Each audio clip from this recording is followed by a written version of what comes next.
This is Guns, Knives, and Watches, and this is kind of what's in my bag. This bag is a bag that's basically set up for me to be able to grab one piece of gear and walk out the door and have a lot of different options. Basically, it's my travel bag when I'm out. It starts out with a Kelty Peregrine 1800, which I don't know if they can be bought anymore. Of course, this one's in Coyote Brown, and it's a really good pack. Has a lot of features that I really like. I'll get into those as the video goes on. Of course, this is the Goal Zero Sherpa 50 with the inverter mounted on the side. I found that most of the time I honestly don't use the inverter. I just simply take a coin or something. When it's in this bag, it almost never has the inverter on it, but I just wanted to show it to you in the video. What do I really like about the new Sherpa 50? I really like that you know, it has a USB connector. It doesn't have some funky proprietary stuff. I like the fact that you have multiple inputs as far as ways of charging it. You know, you can charge it just off the wall charger. You can charge it off the solar panel. You can do whatever. And I've got a Nomad 13 solar panel. I like the fact that it has an easy to understand LED display. And I like that it does a few other things. What don't I like about it? I don't like these LEDs. I mean, I really do not like these two sets of LEDs that come on. Now you can turn that off and it will go off over time, the panel. That button's great. But these two LEDs are very unnecessary. They create a lot of light in a dark environment where you're trying to maintain darkness and have, you know, be in a dark environment without, you know, drawing a whole lot of attention or damaging your night vision. I found that that it's enough light to be a distraction. So anyway, I wish they didn't have that. I wish you could easily turn those off or something like that, but they, I don't know, just seem to be a waste in my book. I know in the civilian market you have to have things that draw people's eye to it, and that's all in marketing. But I have no way of actually turning those lights off unless I turn the whole entire unit off, and then, of course, it ceases to be of any use. So, anyway, one thing I have learned about it is the reason it gets so many good reviews, which is why this camera gear and everything else is out, because most people who are using this and reviewing it on the internet are mainly people like our photographers. I mean, they're mainly people who are used to taking care of camera gear, because this is not a water-resistant unit. You know, it's good at a lot of different things. It's probably more durable than I might think it is, but unfortunately, it's, you know, dust and dirt and all that other type of crap is going to influence it the same way it would any type of electrical connection. But at least they kept it simple. I have not used the feature where I can directly power my laptop off of it with a proprietary cord. And that's just simply because my laptop, unfortunately, is one of the newer laptops, and I don't believe it's compatible with the types of plugs. But, you know, I'm going to work on that down the road, and I'll have an update on that. The inverter, I find me not using that very much. I mainly just will plug my phones into it, or the iPad or whatever into it. It has a good sized battery. It does a lot of things really well.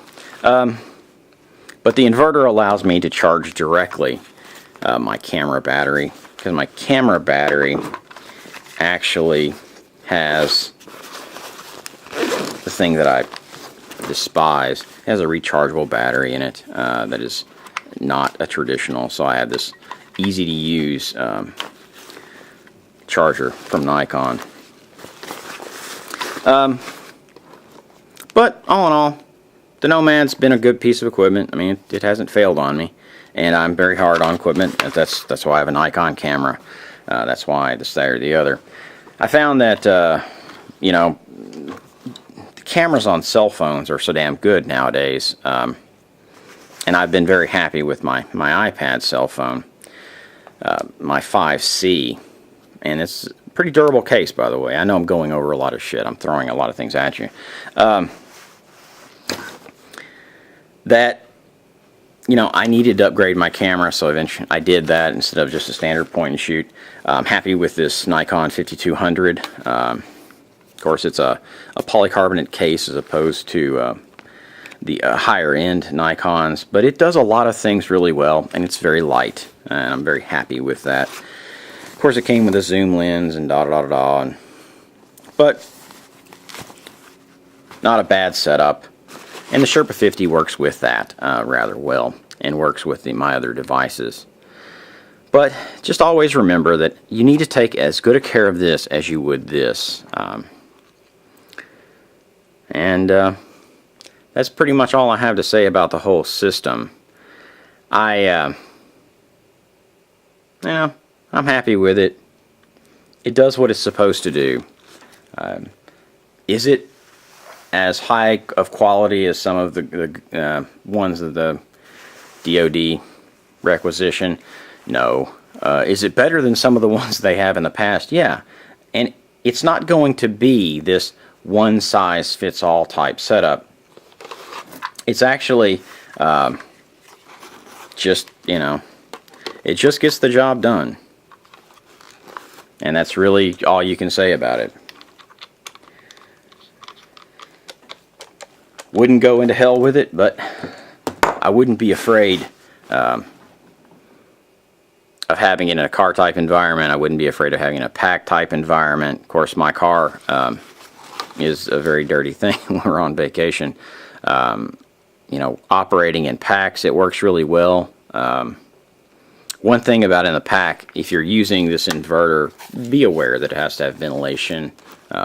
We've just been mainly leaving the inverter off of it and taking this and using the USB to charge our phones, and it works. It really does. Haven't had the opportunity to use the Goal Zero Nomad 13 all that much, but it has worked also. I wish their fit and finish on it was a little bit better, but that's just needless to say. It's neither here nor there. And that's pretty much where I'm at on this kit. I'll just run through it for a second just to show you. I have an Otterbox that basically has you know, our ID and stuff in it, and our cards to pass into parks and out of parks and this, there, or the other, and a bunch of other little just extraneous information, just IDs basically. Been using these grabber cooler cloths. Are they any better than just a chamois that you'd like dry your car with? No, probably not. But they're very small, and you know, they work for what they work for. I think I'm going to go back to just having a chamois, just those synthetic chamois like you can buy a lot of different places to dry off a car. Got our change bag in here, of course, because my daughter crushes pennies, and plus change is always handy. You just never know. Pair of glasses, of course, my Nikon 5200 with a zoom lens, just because gotta have that. Some of the features on the Kelty Peregrine pack that I really like. I like the pockets on the outside for drinks. It's got a tubular type of internal frame in it. That's basically a I don't know. Hell, I don't know what it is. It looks like it's fiberglass rod that has some flex to it, some type of polymer, and I like that in it. Just gives it a little more oomph. It has just enough number of pockets. It doesn't have molly on it anywhere. I like that. Of course, my charger wipes. Everybody needs those.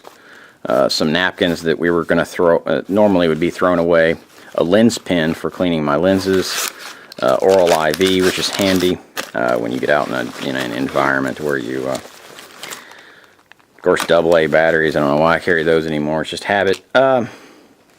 Chapstick and a Nikon Bluetooth adapter.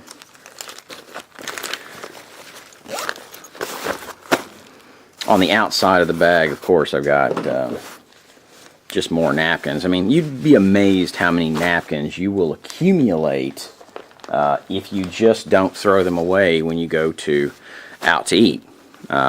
And you'll have all these napkins, and it's like, oh God, why am I carrying so many napkins? And then you get in a situation like we did out in Utah, where my daughter's, this is what she was using to blow her nose because she got sick, or she was sick when we went on the trip. I'm testing out some Second Skin from somebody or other.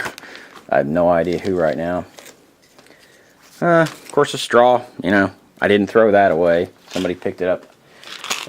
You know, Advil, Benadryl, you know, some gauze that I picked up somewhere, Band-Aids, moleskin, and a couple pads just in case the girls have a problem, and then a couple safety pins just in case I have to pop a lock. Did I just say that out loud? Anyway, that's the way it works in my world. So that's basically it. Just my everyday carry bag, and of course maps, because we just got back from the Great Smoky Mountains. And ooh, something I got to give my daughter, because we just got back from Florida too. From Walt Disney World, she got this, so I've got to give that to her from driving the Speedway. But mustard, things that are necessary, gotta have that stuff. Spoon. Anyway, this is Guns, Knives, and Watches, and this is my pack and the modifications and some of the things. Whether I'll carry the Sherpa 50 in it or not, just depends on, you know, whether I believe I need it that day. When I do carry it in this pack, of course, I said I don't put the inverter on it, and I don't know. It's a mishmash. This is Guns, Knives, and Watches, and have a good one.